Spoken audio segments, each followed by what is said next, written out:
We're under a weather alert tonight. Meteorologist Dave Aguilera is watching some big storms, huh, Dave? Big storms are starting to fire up. First, let me set the stage. We've got two big watches that are coming a big part of the state here, from Castle Rock over to Lyman, Burlington, all the way down to Springfield. Severe thunderstorm watch till 10 p.m. tonight.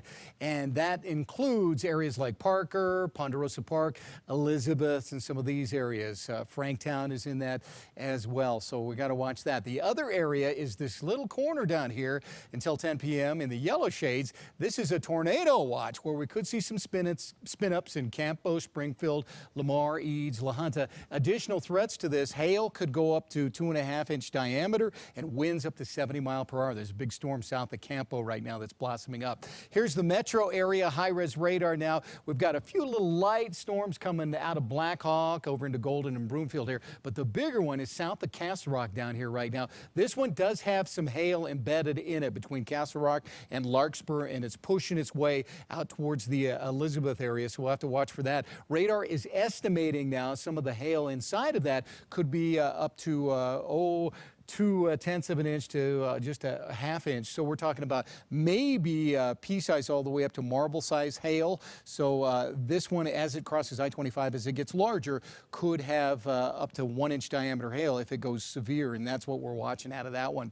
We do have a severe thunderstorm warning already from Pueblo County all the way back to just south of Canyon City. This is a big storm till 6:30 on that one. Could have up to 1/4-inch size hail and up to 60-mile-per-hour winds out of that storm. Now, in addition to that, down here south of Campo, that little warning area that right there, that's the storm that could have 2-inch diameter hail down there in southeastern Colorado. So we're watching that as well. What is making the weather? Well, we've got high pressure around, but what it's doing is acting like a pump and pulling up moisture from Mexico across New Mexico, running it right into a cold front, which slid in overnight last night. So the two of those are getting together, lifting the storms up and creating the storms today. There's another low in California spinning out here. It's kind of cut off. I'm expecting that one to get some wheels and moving here Monday and Tuesday, and that's going to keep us in the rain, keep us in the thunderstorm pattern as well. So for tonight, big storms from the southeast corner of the metro area all the way down south, and the bigger ones, of course, will be down here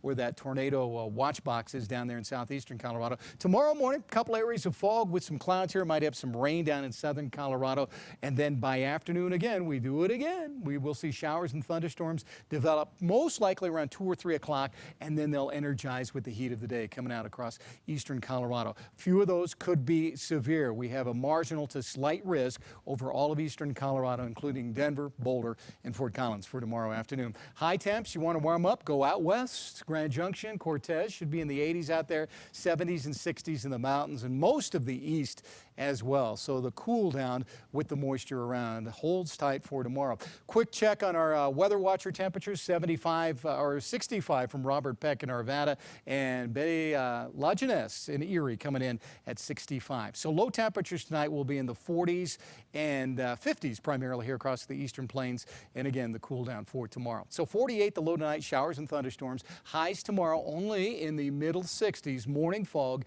with showers and thunderstorms in the afternoon. Some of them could be hail producers. Monday and Tuesday, low 60s, more showers and thunderstorms in the afternoon. Quite a bit of rain expected from those. Same thing again on Wednesday with 69, and then Thursday we warm it up to 74, but guess what? More scattered showers and thunderstorms in the afternoon. So a little springtime pattern there with rain. I wish we could share some of this rain with western Colorado, who's deep in that drought, and it just does not look like any of these days will give them much water at all. That's the way it works sometimes, huh, Dave? Yep. All right, thanks. You bet. We'll stay on top of all the severe weather with our app. You'll get alerts when damage